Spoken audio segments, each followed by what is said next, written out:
বাজার করে এসে ক্লান্ত। এই যে বাজারে রোদ ওঠে না, যে কী যে করবে, ভগবানেরই দোষ না আমাদেরই দোষ। রোদ উঠলেও দোষ, রোদ না উঠলেও দোষ। এত রোদ, বাজার থেকে এসে একদম পুরো ক্লান্ত হয়ে পড়েছি। তা বাজার থেকে দেখো সবজি টবজি নিয়ে আসলাম, ঠিকঠাক করে ফল নিয়ে আসলাম। দেখো পুঁই শাক নিয়ে এসেছি, ঝিঙে, কুমড়ো, সঙ্গে পোস্তও নিয়ে এসেছি। আর ওদিকে দেখো ঠাকুরের ফলও নিয়ে এসেছি।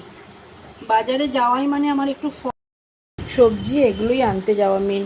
তা এখন খাবো জলখাবার, কারণ ওষুধটা খেতে হবে।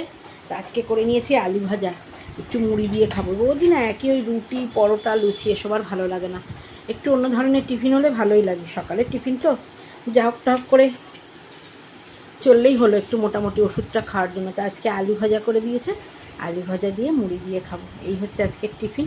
তা তোমাদের রান্নাবান্না নিশ্চয়ই বসে গেছে, আমারও রান্নাবান্না করতে হবে। এখন আর বেশি কথা বলবো না, দেখা হবে পরের ব্লগে। টাটা।